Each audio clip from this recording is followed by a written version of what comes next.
Qu'est-ce qui fait un bon entrepreneur? C'est pas d'avoir des bonnes idées, parce que la réalité c'est que la plupart des entrepreneurs à succès ont surtout des idées nazes. Et on a tous un oncle qui affirme avoir eu l'idée de Airbnb en 1996. La mesure d'un entrepreneur, c'est la distance entre l'idée et le passage à l'action. C'est pour ça que Brian Chesky est milliardaire et tonton Patrice, non. Alors, dans cette vidéo, j'ai lancé un défi à l'équipe de IA Mania. Ils ont une semaine pour monter un business utilisant l'IA en partant de zéro. C'est parti. Alors, il y a une idée de business que j'ai envie de faire depuis longtemps, c'est de vendre des livres sur Amazon avec KDP. Un des business models les plus sexy parce qu'il promet d'être 100% passif. Le trafic vient d'Amazon, la livraison est automatique et vous n'avez pas de support client. Je suis très excité par cette idée parce que je sais comment créer des livres, je pense que je vais pouvoir le faire assez facilement avec l'IA. Maintenant, comment est-ce que je vais vendre ceci dans un challenge en quelques jours pour gagner de l'argent? C'est une toute autre affaire. En tout cas, je suis prêt à relever le défi parce que j'aime bien relever des défis. Salut à tous et bienvenue dans cette vidéo. Pour préfacer ce qui va se passer par la suite, il faut que vous sachiez que juste après l'annonce de Stan, je suis tombé malade. Et excessivement malade. De base, on avait 2 semaines pour faire ce défi.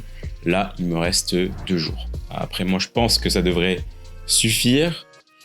Mais peut-être qu'on va découvrir ensemble que je suis beaucoup trop confiant dans mes habilités. Vous avez déjà vu ce type de short. J'utilise l'IA pour illustrer des événements historiques qui n'ont pas d'illustration officielle. Un événement qui s'est passé il y a 5000 ans, on a peut-être des écrits dessus, mais on n'a pas d'illustration. Vest. Apparently, the request was denied. Voltaire, a French writer and critic of Catholic Church. Ces chaînes cartonnent aux États-Unis. La raison, c'est qu'elles se servent d'un point fort de l'IA. Elles s'en servent pour faire quelque chose qui n'était pas possible de faire avant. Vous allez voir, on va reparler de ça un peu plus tard dans la vidéo. Il y a une loi qui dit que si quelque chose marche aux États-Unis, a priori, on peut l'exporter en France et espérer que ça fonctionne aussi. Donc, on va tester cette hypothèse. Je vous montre rapidement les statistiques de ces chaînes pour que vous voyez un petit peu l'argent que ça fait. Donc, c'est vraiment pas de la rigolade. Mais il y a un problème. En France, la rémunération pour un short, c'est 2 centimes toutes les 1000 vues. Je vous montre les stats sur la chaîne, c'est pas très joli. Donc vous savez ce qui va venir, il va falloir que je crée un produit, sinon je ne serai jamais rentable. Si je vends un seul produit à, admettons, 20 € par short, je suis 1000 fois plus rentable que sur mon revenu AdSense. La stratégie de Ryan a du sens, mais elle repose sur une hypothèse à tester qui est: est-ce que les gens vont cliquer sur les liens dans ces shorts? C'est clair qu'on peut vendre des produits avec le format de vidéo vertical, mais ça fonctionne généralement mieux pour des produits qui sont très visuels, comme du maquillage, des vêtements ou un compte OnlyFans. J'ai prévu de faire des livres qui s'adressent particulièrement aux enfants, des bouquins de coloriage sur des thématiques qui permettent de s'identifier culturellement. Donc, par exemple, cibler la Bretagne et les Bretons parce qu'ils sont très chauvins et que forcément, si tu fais un livre pour les Bretons, ils vont vouloir le partager avec leur famille, avec leurs enfants. Bon, réalistiquement, créer un business rentable en 2 semaines, ça n'existe pas, et encore moins en 2 jours. Par contre, amener une idée sur le marché et la tester rapidement, c'est tout à fait possible. Si j'ai des résultats assez vite, je sais que je peux investir dans l'idée. Si j'ai pas de résultat, je tue l'idée et je passe à la suivante. Donc, vous voyez cette expérience comme un moyen de vous motiver aussi si vous avez une idée de business qui vous trotte dans la tête depuis des semaines, des mois, des années, que vous ne lancez toujours pas parce que vous vous dites qu'il vous faut l'exécution parfaite. Eh ben non, vous allez voir que là en 2 jours, on va lancer quelque chose et le marché nous dira si notre idée est bonne ou pas. Utilisez cette vidéo comme exemple pour voir que lancer un business, ça se fait très vite. Et ça n'a pas besoin d'être parfait, surtout au début. Le produit que je vais créer, c'est un livre. Tout simplement parce que c'est facile à créer en quelques heures. C'est une phrase que je n'aurais jamais pu dire avant 2022. Mais il faut que je trouve un vrai angle pour que le livre ait de la valeur. Parce que ça suffit pas de juste dire à ChatGPT de me sortir 40 pages et de les vendre. Déjà, ce serait pas honnête. Et ensuite, personne ne l'achèterait ou alors tout le monde se ferait rembourser sur le champ. Donc l'angle qui me trotte pas mal dans l'esprit, c'est de mélanger l'histoire et le développement personnel. Cet angle me permet d'avoir une structure cyclique pour mon livre qui me permet de contourner les limites des modèles de langage comme ChatGPT. Aujourd'hui, il n'y a pas de modèle grand public qui me permette de sortir un livre entier à partir d'un prompt. Même si c'était possible de le faire pour le grand public, ça ne sortirait probablement pas quelque chose de qualité. Le mot d'ordre pour nous dans notre business qu'on essaie de lancer, c'est qualité avant quantité, mais utiliser l'IA pour s'accélérer intelligemment aux endroits où ça fait du sens. D'autres endroits, le génie humain reste largement supérieur à la machine. En tout cas, en 2024, c'est la vérité. Est-ce que ce sera le cas plus tard? Seul l'avenir nous le dira. Donc la première chose que j'ai fait, c'est d'aller sur Amazon pour voir les produits bretons. Est-ce que ça fonctionne? Est-ce que les gens recherchent des bouquins bretons? Est-ce que ça les intéresse? Souvent, ça joue sur la pluie parce que c'est vraiment le thème récurrent qui revient en Bretagne. Il y en a d'autres, c'est sur le beurre salé, sur les embruns. Puis j'ai benchmarké mes concurrents. Ça veut dire que j'ai regardé un petit peu ce qui se faisait dans le domaine des livres de coloriage, c'est-à-dire un petit peu comprendre ce qui fonctionne. J'ai regardé les titres, les couvertures qui sortent du lot, comprendre le type de livre qui se vend et les livres qui sont les best-sellers. Pourquoi ce livre-là a 5 étoiles alors que celui-là a 3 étoiles? Pourquoi ce livre-là a 300 avis alors que celui-là a 2 avis? Première chose qu'il me faut pour mon livre, c'est un titre. Donc je demande à GPT de me le sortir. Je choisis l'héritage des légendes. Donc on a des livres pour les Bretons qui ont l'air de bien fonctionner. Et de l'autre côté, on a des livres de coloriage pour les enfants. Et j'ai l'impression, de ce que je peux observer, que les livres pour les 3 à 5 ans sont ceux qui fonctionnent le mieux. Donc je vais partir sur cette niche-là pour les tout petits. Le style de dessin est très très simple, c'est des lignes assez basiques, alors qu'un enfant de 10 ans, ça va être plein de petits détails, plein de petites choses à colorier. Et vu que moi je m'adresse à des enfants de 3 à 5 ans, il faut que je trouve le type de dessin qui leur corresponde. Et enfin, un des trucs les plus importants, c'est de regarder l'illustration qui fonctionne pour mon type de public. Parce que là, je m'adresse à des enfants de 3 à 5 ans, mais en priorité, c'est les parents qui vont acheter. Donc, qu'est-ce que je vais rajouter sur cette couverture pour donner envie aux parents d'acheter ce livre-là pour leurs enfants? Quel type de bénéfice est-ce que je peux mettre en avant? Et surtout, dans la description, je vais analyser le copywriting. Quelle est l'accroche que les auteurs de livres pour enfants vont utiliser? Quel bénéfice et comment est-ce qu'ils vont présenter leur livre dans la description sur Amazon?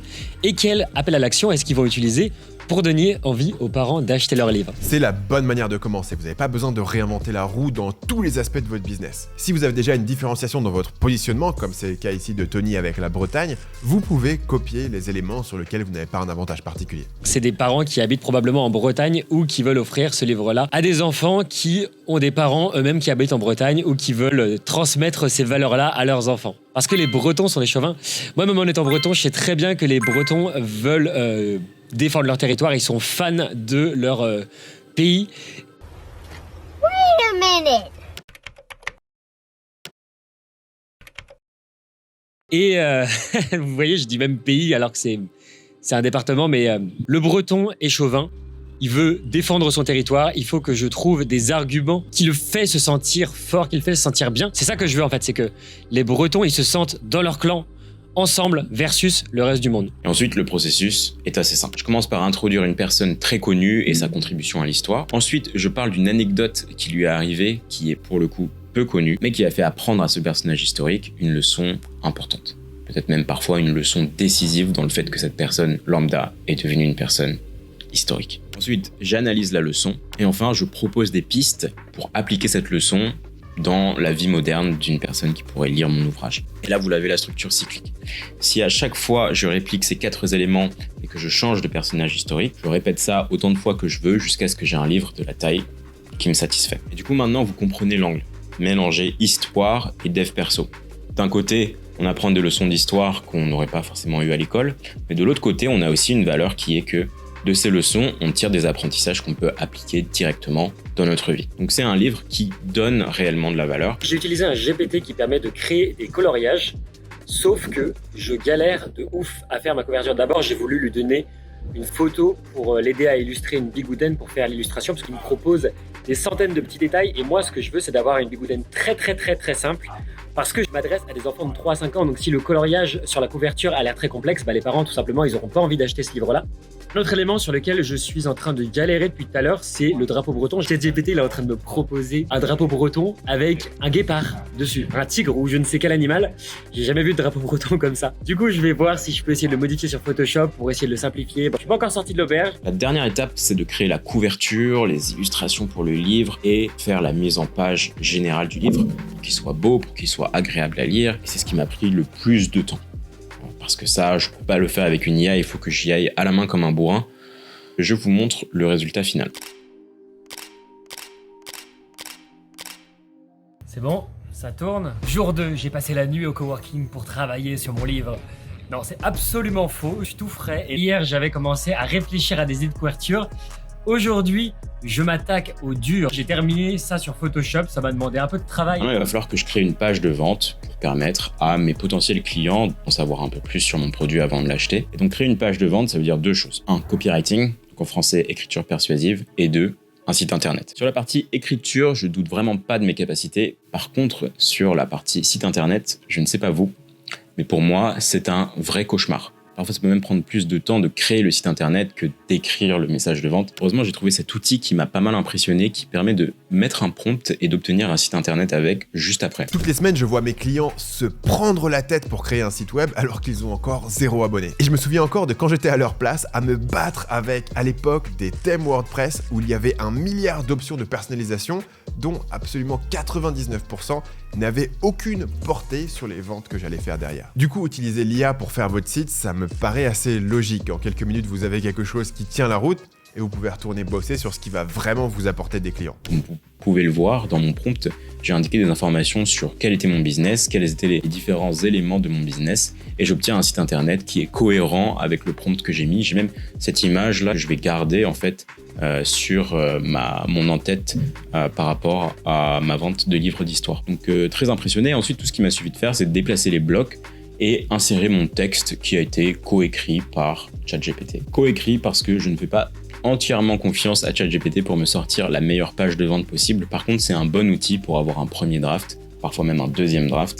Et c'est un bon outil pour avoir des idées. Sur l'idéation, je pense que ChatGPT est indétrônable. La plus grosse erreur que font les gens, c'est qu'ils demandent un truc à ChatGPT, la réponse est un peu nulle, et ça les conforte dans leur idée que l'IA, ça sert à rien, ça donne des résultats pourris. Mais la force de l'IA, c'est pas d'être bien à tous les coups, mais c'est de travailler très vite. Donc vous pouvez demander à ChatGPT 50 options différentes pour votre titre, et il vous en suffit d'une qui est bonne pour avoir quelque chose d'utilisable. Le piège, c'est que ça demande déjà d'avoir des compétences. Vous devez être capable de déterminer qu'est-ce qui est un bon titre, qu'est-ce qui est une bonne idée, qu'est-ce qui est un bon paragraphe de vente, pour pouvoir choisir ce que vous allez prendre ou non chez ChatGPT. Sinon, vous vous retrouvez à copier-coller la première réponse de ChatGPT et vous passez pour un pingouin. Après, à voir si nos Français à Mistral vont réussir à step up pour prendre la place. Puis j'ai plongé dans le copywriting pour faire la description de mon livre et j'ai donné à ChatGPT comme instruction de faire un mix des arguments des livres de coloriage que j'avais repérés. Ce que je voulais, c'est que ChatGPT me donne des petites punchlines de breton sur le beurre salé, sur le fait d'être complètement à l'ouest. Mais il n'a pas compris et il a commencé à me parler de chansons bretonnes et d'arguments sur la cuisine pour faire des bonnes galettes bretonnes. Alors que c'est pas du tout ce que je veux. J'ai redonné les sources des livres de coloriage à ChatGPT. Je lui ai dit, ok, inspire-toi de ce genre de description, sauf que tu vas utiliser des petites expressions pour les Bretons. Par exemple, le fait que les Bretons sont chauvins et que c'est la plus belle région du monde. Le prix, j'ai pris la moyenne de tous les livres de coloriage, donc qui sera à 6,99 €.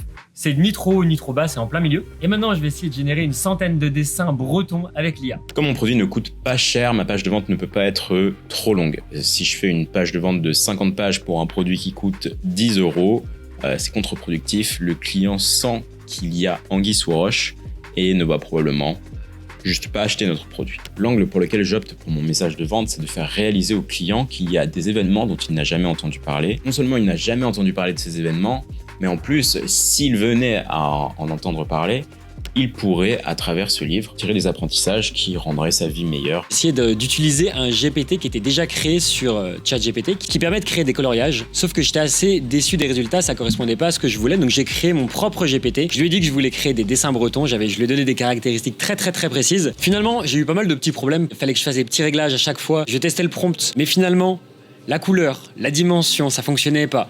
Les détails, c'était trop complexe. Le thème, c'était pas dans le thème breton. Donc à chaque fois, il fallait que je lui rappelle encore et encore, jusqu'à ce que j'arrive à l'adapter pour que ça fonctionne. Il y a des villes, il y a des paysages, il y a des animaux bretons, tout ce qui est en rapport avec la faune et la flore, la culture bretonne. J'ai même fait un Queen avec des yeux. La 4e de couverture, j'ai les pages d'introduction, j'ai les 100 coloriages, et maintenant, on va passer à la phase de vente. Donc 3 éléments de valeur. 1, éducation, on apprend des événements d'histoire. 2, on en retire des leçons qu'on peut appliquer. Et 3, quelque chose qui est souvent sous-évalué quand on crée un produit, c'est l'émotion qu'on en retire. En lisant ce livre, on se sent bien, c'est un livre feel good, c'est un livre motivation.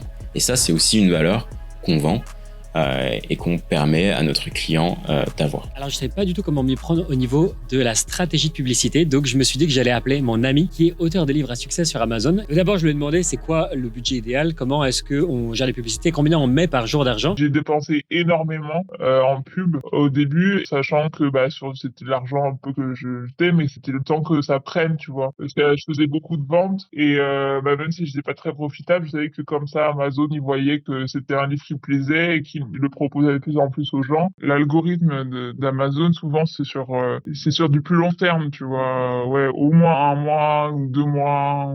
Je vous avoue que j'ai été assez surpris et j'ai pas eu du tout les réponses auxquelles je m'attendais. Enfin, franchement, le budget, c'est un peu accessoire. C'est plus presque tu vas mettre le bid que tu es prêt à mettre. Alors le bid, c'est quoi ? C'est le coût par clic que je vais dépenser. Mais le problème, c'est que dans la niche du coloriage, les coûts sont très élevés, c'est une niche ultra concurrentielle. Ce qui soulève une question intéressante, est-ce que mon objectif, c'est de faire des ventes rapidement ou est-ce que mon objectif, c'est d'être rentable à la fin du challenge ? Mon entonnoir de vente est quasi fini. Maintenant, il me reste juste la partie acquisition, qui est la partie la plus grande sur le schéma de l'entonnoir. Créer les vidéos, c'est ce qui va me prendre le plus de temps. Vous imaginez, il va me falloir plus de temps pour créer 2 shorts que pour créer un livre entier. Quelle incroyable époque on vit. Ce que je veux avec mes shorts, c'est créer une véritable atmosphère. Je veux que la personne qui regarde le short oublie que les images ont été faites par IA. Pour ça, je vais beaucoup m'appuyer sur les effets sonores, sur la musique. Là, je vous montre à quoi ça ressemble dans le logiciel de montage. Vous avez vu, c'est beaucoup plus compliqué que on pourrait penser de prime abord. Pour écrire les scripts, je vais utiliser le même processus que celui que j'ai utilisé dans la vidéo où on avait essayé de faire des shorts avec l'IA pour la première fois il y a maintenant presque 1 an. Si vous vous rappelez, on avait fait des bons scores. Je crois qu'on avait eu 1,4 million de vues en 2 semaines. Donc, si vous voulez voir le processus exact que j'utilise, vous pouvez aller revoir cette vidéo, mais pas tout de suite. Depuis cette vidéo, mon process a été pas mal rodé. Au moment où je filmais la vidéo l'année dernière, ça me prenait 30 à 45 minutes d'écrire un script dont j'étais satisfait. Maintenant, ça me prend plutôt 10 minutes. Donc, sur l'écriture, énorme gain de productivité grâce à ChatGPT. Et en fait, les scripts que je sors, c'est des scripts que moi-même j'utiliserais et que j'aurais écrit tout seul, mais sans l'IA, ça aurait pu me prendre peut-être 1h30 de sortir un script comme ça. Là, ça me prend 10 minutes, ce qui fait que le temps qu'il me reste, je peux l'employer au maximum à rendre mon short visuellement plaisant, sonoriquement, ça se dit, sonoriquement plaisant pour mon spectateur, pour qu'il soit conquis par le contenu qu'on lui propose et pour que ensuite, par effet de halo, il se dise que si le contenu est bien, c'est que le produit doit être bien. Et on peut croiser les doigts pour qu'il décide d'ouvrir les commentaires, de cliquer sur le lien vers la page de vente et, qui sait, d'acheter notre produit. Je suis en train de mettre en ligne mon livre sur Amazon, mais je me retrouve avec une petite question qui me demande est-ce que mon livre a été créé avec de l'IA ? Et honnêtement, j'hésite à le dire parce que j'ai peur qu'ils mettent mon livre de côté, qu'ils le mettent un peu en retrait si je dis ça. Parce qu'évidemment, ils vont privilégier les vrais auteurs. Donc est-ce que je le dis ? Est-ce que je ne le dis pas ? Telle est la question. Quand j'ai créé mon livre, j'ai rajouté une page secrète. Je pense que je vais offrir 3 bonus complètement gratuits qu'on peut télécharger. Je crée une page qui permet d'accueillir les gens quand ils arrivent sur le site. La deuxième page dont je vais avoir besoin, c'est donc la landing page qui permet de délivrer les bonus et qui permet de récupérer l'adresse email de mes clients. C'est ultra important de récupérer l'adresse email de mes prospects et de mes clients car c'est ça qui va pouvoir me permettre de pouvoir les recontacter par la suite. Et la meilleure manière de créer un business durable, c'est de créer une liste email, de construire une liste email qui me permet de pouvoir revendre des produits, de pouvoir créer une relation long terme avec mes clients. Et donc, c'est grâce à cette fameuse landing page et ce lead magnet que je vais offrir en échange que je vais pouvoir fidéliser mes clients. En tout cas, maintenant, les dés sont jetés. Je vous montre le résultat de ce à quoi ressemble un des shorts de la chaîne. Caligula n'est empereur de Rome que pour 4 courtes mais intenses années. Appelé le tyran dément, il entre dans la légende pour son règne extravagant, cruel et capricieux. Je vais en poster 3 pour l'instant et on va voir ce qui se passe. S'il s'avère qu'il en faut plus, j'en ferai plus. Mais pour l'instant, 3, ça nous permet de tester. Bon, bienvenue à ma présentation, messieurs. Avant de commencer, je voudrais vous donner ces petits cadeaux. Oh, wow. Merci beaucoup. Incroyable. C'est un livre 100% original de Ryan. Mieux vivre aujourd'hui, l'héritage des légendes, grâce aux enseignements d'IA. Êtes-vous déjà tombé sur ce genre de vidéos ? Et des vidéos un peu documentaires historiques avec des images Midjourney et une voix IA. J'en ai vu pas mal. Exactement, ça cartonne plutôt bien. Et il y a un truc que j'aime beaucoup dans ces vidéos, c'est qu'elles ont une utilisation parfaite de l'IA. En gros, la façon dont je le définis, c'est que tu vas utiliser l'IA pour faire plus rapidement ce que tu sais déjà bien faire. Tu vas faire ce qui était impossible à faire avant et tu vas déléguer les tâches répétitives. Maintenant, avec l'IA, tu peux avoir des images, des représentations d'événements qui se sont passés dans l'Antiquité, où avant, tout ce que tu avais, c'était des écrits, où il fallait avoir des déguisements, faire un photoshoot, faire des reconstitutions, etc. Maintenant, si j'ai envie de raconter l'histoire de Nero, l'empereur fou, j'ai juste tapé Nero, l'empereur fou sur Midjourney et je peux l'avoir dans plein de situations. Un autre truc, c'est que ces vidéos, elles ont l'air gimmicks, mais elles rapportent pas mal d'argent, hein. Vous avez les stats ici.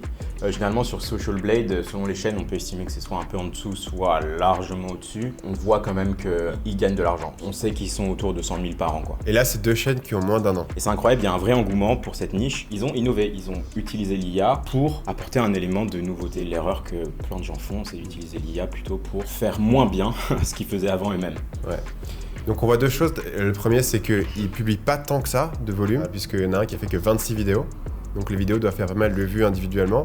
Le deuxième truc, c'est que celui de droite, il y a marqué dans le titre que c'est de l'IA. Et ça va contre la pensée que les gens vont détester l'IA et que dès qu'ils vont voir que c'est de l'IA, ils vont partir. Ces 2 chaînes ont un point faible, c'est qu'elles ne sont monétisées que par AdSense. Et nous, on n'a pas forcément un an. Ce qui fait que monétiser avec AdSense, ça ne fait pas de sens, de AdSense. Voilà. Merci. Du coup, il va falloir créer un produit. Le produit qui a été créé, c'est un e-book de dev perso sur l'histoire, qui se base sur des leçons historiques du passé et comment appliquer ces leçons dans notre vie quotidienne. Il a une proposition de valeur qui est assez unique, puisque j'ai pas forcément vu ça ailleurs, un livre de dev perso qui mélange anecdotes historiques. La structure que j'ai suivie, elle est cyclique. Et là, j'ai rien inventé. En fait, je suis juste allé voir ce qui se passe dans les bouquins de dev perso habituels. Et c'est toujours la même chose, c'est une anecdote, une analyse et un takeaway. J'ai juste recopié cette structure, je l'ai appliquée à l'IA et au lieu de passer 6 mois sur un bouquin, j'ai passé 2 heures dessus. Donc voilà, le produit efficient apporte de la valeur et il est fait rapidement. L'acquisition, on a le funnel comme d'habitude. L'idée, c'est de faire des shorts d'histoire du coup qui sont hautement viraux, qui amènent à une page de vente parce qu'elle est liée. Et puis ça nous donne envie d'acheter. La façon dont on utilise l'IA pour faire les vidéos, cette fois c'est pour améliorer le storytelling, gagner en vitesse sur l'écriture. Et là, le fait que moi-même j'ai gagné en compétences en écriture sur l'année fait que grâce à l'IA, je suis encore plus accéléré.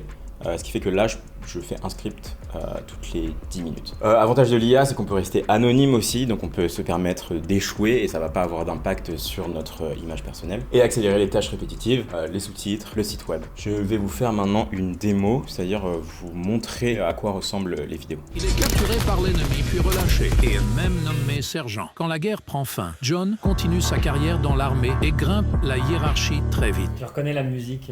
Là, toujours la musique, c'est la musique préférée de Ryan. Qui est toujours la même. Effectivement, pour la musique, j'ai fait 60 shorts depuis que j'ai rejoint IA Mania et c'est la même musique à chaque fois. Parle-moi un peu là du temps que ça te prend de générer les images et de faire le montage. En gros, l'idée, vous l'avez vu en voyant ce short, c'est pas un short qui est low effort. L'idée, c'est pas de faire une usine à short et d'en poster 1000 et de voir si l'IA a pas fait un miracle et nous en a sorti un bien. L'idée ici, c'est d'avoir une idée très claire de la direction dans laquelle on veut aller et de faire vivre une expérience auditive et visuelle au spectateur avec pour but qu'il oublie en fait que les images sont faites par IA. Que ce soit la dernière chose à laquelle il pense. Moi, ce que je veux, c'est quand le viewer voit cette vidéo, il se dise « Oh waouh, j'apprends des trucs. Oh waouh, c'est épique. Oh waouh, j'ai mes écouteurs, j'adore les effets sonores, j'adore la musique. » Donc là, en fait, vous voyez qu'il y a probablement 35 images. Donc tu es sur 60 secondes, tu fais une image toutes les 2 secondes, c'est à peu près le rythme qu'il faut cibler. Je fais à peu près 2 à 3 images par phrase. Mais combien de temps ça t'a pris à faire le montage? Ça me prend 1 heure pour le montage. Et ensuite, dernière chose, je vous montre la page de vente. Donc l'idée, c'est de regarder cette vidéo. Et ensuite, on se retrouve sur cette page de vente. Puisque voilà, pour l'instant, pas de vente. Mais ça fait que 3 jours. On va voir s'il va y avoir un achat jusqu'au moment où on monte cette vidéo. Comment est-ce que tu réfléchis à la conversion sur les shorts? Parce que le problème ici, c'est... AdSense, ça paye pas extrêmement bien. Et l'avantage, c'est que AdSense, ça marche sur toutes les niches. Même quand tu veux pas forcément vendre des produits directement. Ici, d'ailleurs, tu avais quel pricing pour le livre? 7,99 €. Ok. Donc, il faut quand même en vendre pas mal pour faire les 100 000 balles que les mecs font avec leur AdSense. En gros, quel volume de vues tu penserais faire si tu faisais 4 millions de vues par mois? Est-ce que tu vendrais en fait des milliers de livres ou tu vois, c'est la question en fait. Ouais, c'est possible en fait. Tu te dis sur 4 millions de vues pour vendre 1000 livres, c'est pas un taux de conversion qui est énorme, tu vois. Moi, c'est vraiment le point ici, c'est à quel point les shorts, est-ce que ça convertit? Et même en dehors de l'IA, en fait, c'est pas toujours une question qui est super claire, tu vois. Il y a beaucoup de débats sur le truc de est-ce que ça vaut le coup de faire des shorts, toutes ces vues, etc. Tu m'as posé la question comment tu vois la conversion sur les shorts. Ça t'a rien coûté de faire ce livre, à part les frais de paiement. Effectivement, tu peux juste continuer à poster des shorts comme tu ferais naturellement. Et à 2 centimes les 1000 vues, il suffit que sur une vidéo, tu vendes comme tu as dit, un bouquin et t'es up, t'es 800x sur ce que YouTube t'offre. Après, est-ce que tu vas faire 100 000 € par an?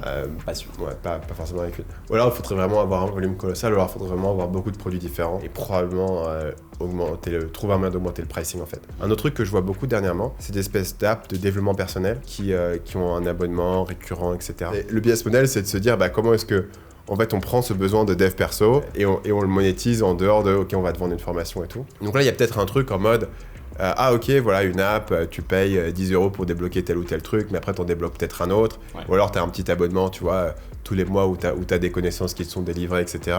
Et dans ce cas-là, t'as une valeur panier qui est un peu augmentée et là, tu peux aller faire ton volume, quoi. C'est dur, en fait, d'avoir juste le produit à 8 €. Donc, c'est vrai que sur nos calculs, ça donne l'impression qu'il y a moins de potentiel. Mais dès que tu arrives à pousser ce panier moyen un peu au-dessus, vu que tu peux avoir un volume colossal sur des vidéos d'histoire, puisque tout le monde est plus ou moins intéressé par le sujet, tu peux aller assez loin. Et aussi l'autre façon dont j'ai réfléchi, c'est que si ce mini business Frankenstein a du succès, qu'est-ce qui m'empêche moi d'aller me positionner dans la niche super saturée du développement personnel en me positionnant sur le mec qui analyse l'histoire et qui va proposer des techniques de dev perso à partir de l'histoire. Parce que là j'ai un positionnement qui est unique et je le teste. Et s'il fonctionne, après je peux mettre mon visage dessus et une fois que je mets mon visage dessus, je suis beaucoup moins limité, je peux vendre énormément. Je me demande juste combien de temps est-ce que ça pourrait te prendre de créer ce genre de longues vidéos et est-ce que ça serait pas une meilleure manière de convertir les gens parce que tu pourrais faire des plus longs CTA, tu pourrais intégrer des CTA au milieu, alors que quand c'est des vidéos short, c'est super difficile de convertir. Sur des vidéos longues, je me demande quelle quantité de travail ça te demanderait en échange parce que le taux de conversion serait forcément beaucoup plus élevé. Il y a 4 ou 5 vidéos, on avait analysé une chaîne qui faisait des vidéos d'histoire avec l'IA de 2 heures, qui avait un AdSense monstrueux. Lui-même, il disait que ça lui avait pris 8 mois pour faire la vidéo. Alors que là, avec les shorts, tu peux tester très vite. Si quelqu'un achète, ça veut dire que ok, il y a un sentiment d'achat. Donc après, je peux décider d'ajouter d'autres choses, d'autres produits, faire des meilleures vidéos, produire plus, prendre des assistants pour m'aider à pomper plus de shorts. Mais là, en fait, tel qu'il est, en squelette, il me permet de faire un test. Et après, c'est à moi de décider combien de temps je veux que le test dure. Est-ce que si au bout de 2 semaines, il n'y a aucune vente, est-ce que je tue le projet et je passe à autre chose ? Est-ce que c'est plutôt un projet long qui doit durer plutôt 2 mois ? C'est une question à laquelle on doit répondre. Ici, je pense que si au bout de 10 jours max, il n'y a pas de vente, c'est qu'il n'y aura pas de vente. Mais la raison pour laquelle je peux dire ça, c'est parce que je suis confiant dans mon habilité à faire des shorts que les gens ont envie de voir. Je suis aussi confiant dans le fait que ma page de vente, elle donne envie d'acheter. Mais si personne achète, alors que toutes ces choses sont optimisées au max, ça veut juste dire que mon produit n'intéresse pas le marché. Donc t'as passé combien de temps sur tout ça au total ? J'ai passé à peu près une journée complète de boulot, donc c'est 8 heures. Et t'as fait combien de shorts ? Il y a 6 shorts, le livre et la page de vente. Ok, ouais, c'est pas mal. Ce que j'ai vraiment aimé, c'était le builder de site web avec l'IA. Ça m'a fait économiser un temps de fou parce que moi d'habitude les sites web, c'est une galère quoi. Littéralement j'ai créé un prompt comme sur ChatGPT. 300 caractères et j'ai eu le site web et j'ai quasiment rien eu à faire et j'ai trouvé ça super cool et en fait j'ai tellement aimé que du coup les gars j'ai envoyé un mail à la boîte pour voir s'ils voulaient pas nous sponsoriser et ils ont dit oui. Cette vidéo est sponsorisée par Hostinger. Hostinger, c'est une manière très concrète d'utiliser l'IA pour rapidement lancer un business. Dans cette vidéo, vous nous avez vu utiliser leur builder de site web. Il nous a généré un contenu sur mesure, optimisé pour le référencement, avec des images sélectionnées en fonction du prompt. Ce qui nous a permis d'économiser énormément de temps pour nous concentrer sur les tâches à haute valeur ajoutée. Du coup, utiliser l'IA pour faire votre site, ça me paraît assez logique. En quelques minutes, vous avez quelque chose qui tient la route et vous pouvez retourner bosser sur ce qui va vraiment vous apporter des clients. En plus de ça, leur interface intuitive permet d'héberger votre site et oui, quand vous souscrivez, vous avez aussi un nom de domaine offert. Un hébergement sur des serveurs NVMe en France et du support 24 heures sur 24 en français. On a été super impressionnés par leur réactivité d'ailleurs. Par exemple, ici j'avais un problème que j'aurais clairement pu résoudre par moi-même si j'y avais passé du temps. Mais la question ne se pose même pas parce que Anas, l'homme de la situation, m'a répondu en moins d'1 minute. Merci Anas. Toutes ces raisons font que je ne pouvais pas ne pas contacter Hostinger pour en parler. Et ils nous ont même tout spécialement créé le code MANIA avec lequel vous gagnez encore 10% sur les plans de 12 mois et plus. Le lien pour voir tout ça se trouve en description. Comme vous savez, j'ai ma propre chaîne et j'utilise Hostinger depuis plus de 3 ans pour mon site internet et c'est vraiment nickel. Donc merci Hostinger d'avoir sponsorisé cette vidéo, vous gérez. Merci Hostinger. Ma présentation, donc, c'est réinventer l'art du coloriage, l'intersection de la créativité et de la technologie. Qu'est-ce que j'entends par là ? Cette idée dans cette présentation, c'est de fusionner l'art du coloriage avec l'IA pour transformer l'expérience de coloriage des enfants. Le problème avec les livres de coloriage, c'est que dans les livres de coloriage, il y a souvent les mêmes dessins, c'est toujours les mêmes gimmicks qui reviennent, les mêmes choses. Il n'y a pas de personnalisation possible. On ouvre un livre, c'est je sais pas, un chat, un chien ou quoi que ce soit. Et on en a déjà discuté tous les trois ensemble. Il y a un potentiel inexploité dans ce domaine et j'avais envie de creuser dans ce truc-là, voir un petit peu ce potentiel et voir jusqu'où on pouvait aller avec les coloriages pour les enfants. Du coup, l'idée, c'est d'utiliser l'IA pour créer des designs à l'infini. L'avantage, c'est que ça s'adapte aux tendances. Donc si par exemple, il y a le nouveau Spider-Man qui vient de sortir au cinéma et on veut créer un coloriage sur le nouveau Spider-Man avec le nouveau méchant, le super méchant ou quoi que ce soit, eh bien, avec l'IA, on peut très bien créer ce nouveau super méchant, l'illustrer. J'ai commencé à explorer quel genre de niche on pourrait exploiter avec ces coloriages IA. Ma perspective, c'est quelles offres est-ce que je pourrais créer qui attiraient les bonnes personnes et qui repousseraient toutes les autres. Donc on a des régions, on a des sports, on peut faire des dessins animés, on peut faire des pays, il y a plein d'idées possibles. Moi je suis parti sur une idée, l'artiste breton. Parce que je suis breton et ça me parlait particulièrement. Et parce que les Bretons sont chauvins. Les Bretons veulent défendre leur contrée, c'est vraiment quelque chose d'important pour eux. Peu importe où on va dans le monde, il y a toujours des drapeaux bretons partout où on va. Donc la meilleure manière de pouvoir obtenir ce que je veux, c'est de créer mon propre GPT. Et donc j'ai créé cet artiste breton là et d'itération en itération j'ai réussi à lui faire dire exactement ce que je voulais pour exactement le type de public que je voulais et finalement ça m'a permis de créer ce livre là. Donc c'est juste le premier modèle de livre qui a été créé mais il y a toute une série ensuite qui pourra suivre. Donc mon livre breton c'est pour les enfants de 3 à 5 ans. Les images sont variées pour garder vos enfants intéressés, plus de 100 coloriages bretons qui stimuleront l'imagination des enfants. Votre enfant s'amusera pendant des heures tout en découvrant la plus belle région du monde. Donc voilà le type de dessin qu'on a pu avoir dans ce livre. Le plus simple, c'est quand même que je vous le montre en direct parce que il est ici. Et donc, ça sera c'est un cadeau pour ta fille, Stan. Est-ce que tu penses que ce genre de dessin, elle pourrait le colorier à son âge? Est-ce que c'est le genre de dessin qu'elle aimerait faire ou pas? Oui, carrément. Et donc, il fallait qu'il y ait un mélange entre des éléments de la mer, des éléments typiques de Bretagne, et puis des éléments qui sont vraiment historiques et qui risquent de toucher les parents. C'était un mix entre satisfaire les parents, parce que c'est les parents qui vont acheter aux enfants, et créer des dessins qui puissent correspondre à cette tranche d'âge-là, 3 à 5 ans. Du coup, le problème, si je crée un livre, parce que l'idée c'est de le vendre sur Amazon, mais si je crée mon livre sur Amazon, je possède pas ma liste de clients. Si un jour Amazon il dit que mon compte il saute, il saute, et j'ai perdu en fait tous mes clients. Même si j'ai 100 clients, je pourrais plus jamais les recontacter. Je suis dans la merde, je repars avec un business à zéro et même si j'ai vendu pendant des années et des années des livres, eh bien je peux tout perdre du jour au lendemain. Du coup la solution, c'est d'offrir des bonus pour convertir, de convertir ces lecteurs en prospects sur ma liste email. Et ensuite, grâce à cette liste email, je peux ensuite leur proposer d'autres produits, des upsells, etc. par email. Donc j'ai créé cette page-là grâce à Hostinger. C'était vraiment ultra simple. J'ai juste eu à uploader ça et ensuite ma page de capture c'est ça, donc on peut recevoir des bonus. De l'illustration jusqu'au site internet, tout a été fait avec de l'IA.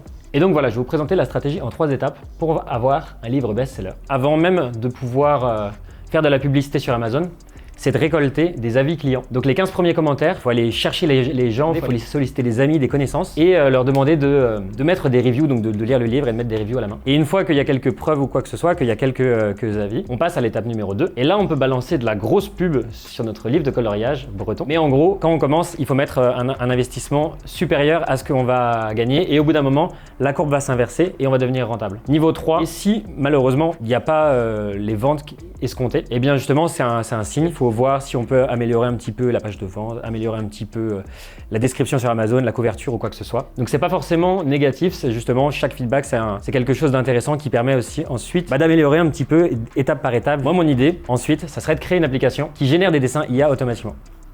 C'est pour ça qu'on a besoin d'une liste email parce que là en fait c'est un peu un produit d'appel, c'est un produit qui coûte 8 €. Donc l'application elle crée des dessins et à partir des dessins qui ont été les plus téléchargés, on fait un top classement des top topics et ensuite on crée des livres sur les dessins qui ont été le plus téléchargés. J'ai une question sur les marges. Quand tu vends un bouquin 8 € sur Amazon, il t'en reste combien à la fin? Ça coûte 3 € à créer. À la fin, j'ai un peu moins de 40% de ce que je gagne. Ok, donc en gros 3,50 €. Ouais, les trucs de coloriage, je pense que c'est une très bonne idée et je pense que c'est une très bonne idée de taper sur des trucs un peu régionaux. Vraiment la difficulté en fait c'est la question de la distribution. Parce qu'en fait si ce livre-là, tu pourrais l'avoir dans tous les marchands de journaux ou dans les aéroports ou dans les machins, les gens kifferaient en fait. Tu vas en Bretagne, tu fais « Ah voilà un livre breton pour mes enfants », tu vas t'achètes, c'est un peu l'occasion, etc. La question c'est est-ce que la personne va aller sur Amazon et faire il n'y aurait pas un livre de coloriage breton, tu vois. Et donc il y a vraiment cette question de distribution de comment est-ce que tu fais pour être en face des gens qui pas nécessairement recherchent le produit. Enfin, si on peut rajouter cette difficulté, en fait, pour moi, c'est génial. Donc, est-ce que c'est des influenceurs? Est-ce que c'est être au bon endroit? Ou est-ce que c'est juste se reposer énormément sur la pub Amazon, en fait? Parce qu'en fait, la pub, tu dis, OK, au départ, on fait la pub et après, ça prendra en organique. En organique, ça suppose qu'il y a des recherches pour le mot-clé. Après, peut-être qu'Amazon est super fort pour cibler, qu'ils savent exactement qui est en Bretagne et qui a des enfants, ou qui achète généralement des produits pour enfants, tu vois. Je pense que ça, c'est un truc typiquement que ta grand-mère bretonne, elle va t'acheter, tu vois. Pour moi, c'est les cibles, c'est la grand-mère bretonne, surtout si les enfants, ils habitent pas en Bretagne, qui va acheter ça, donc c'est parfait. Après, l'enjeu, à mon avis, c'est que tu peux pas faire un business juste sur le truc breton. Donc en fait, il faut se dire, ok, il faut avoir 100 livres différents dans toutes les régions possibles et tout le truc. Donc après, ça devient assez complexe à mettre en place, à gérer, à sortir, à publier, etc. Mais si en fait, tu as 100 livres différents, bah en fait, il suffit que chaque livre te rapporte quelques centaines d'euros par mois pour être rentable. Mais ça veut dire que tu gères 100 campagnes de pub à optimiser et tout, la complexité devient assez énorme. L'autre élément, c'est de se dire, ok, on va construire de manière verticale sur la Bretagne et on va avoir plus de produits bretons, ce qui semble plus difficile. L'application, je pense que c'est une très bonne idée. Moi, j'adore cette idée. Je pense que ça marcherait vraiment bien. Moi, j'ai ce use case, tu vois, avec les enfants et tout. Il y a plein d'applications de coloriage, en fait. Et ils te font payer un abonnement ou en tout cas, l'application, tu la payes en one shot. Si tu la payes en one shot, tu la payeras 5-6 euros. Il y en a plein qui ont un abonnement mensuel, en fait, de 5 euros. Donc, il y a vraiment un besoin là-dessus. Est-ce que ton livre est vraiment en vente sur Amazon? Mon livre est vraiment en vente sur Amazon. Par contre, Ça m'a fait les campagnes de pub. J'ai hésité. Après, je me suis dit, est-ce que ça vaut le coup de mettre... Parce qu'en fait, je sais que c'est un investissement financier. Et je savais pas, tu vois, si j'avais vraiment envie de balancer 200 euros de pub juste pour prouver que je peux faire des ventes. Ouais. En fait, ce qui serait vraiment golden ici, c'est de trouver une stratégie de distribution qui se base pas sur la pub, en fait. Genre, potentiellement, tu vois, les shorts, un truc un peu un mix avec ce que faisait Ryan. Tu vois, si on pouvait faire des shorts sur l'histoire bretonne ou un truc comme ça. Et d'ailleurs, tu leur vends un livre de coloriage. Finalement, ta valeur par livre, elle est équivalente, sauf que dans ton cas, il faut impérativement que ça soit imprimé. Donc, tu perds un peu de marge dessus. Vraiment, la question, c'est comment est-ce que tu tapes, en fait, dans cette audience bretonne pour pas trop cher, vu que ton panier moyen est pas très élevé, en fait. C'est vraiment le challenge. Si tu peux résoudre ça, pour le coup, le truc, il se vend tout seul, en fait. Cette présentation a été générée par SlideGPT. Je n'ai rien créé du tout. Toutes les slides ont été faites par IA. Ah, wow, ok. Ce que j'ai fait, c'est que j'ai demandé à ChatGPT. Il m'a fait toutes les slides. Je lui ai donné mon contenu. Mais les illustrations, tout a été fait par IA. Waouh, ok. Ah, c'est extrêmement cool. Waouh. Ouais, parce que là, pour le coup, je l'avais pas du tout capté. Cool. Merci beaucoup. Merci pour le livre. Merci beaucoup. Regardez-moi ça, mais quelle surprise on a en ce jour de la Saint-Valentin. On a fait une vente.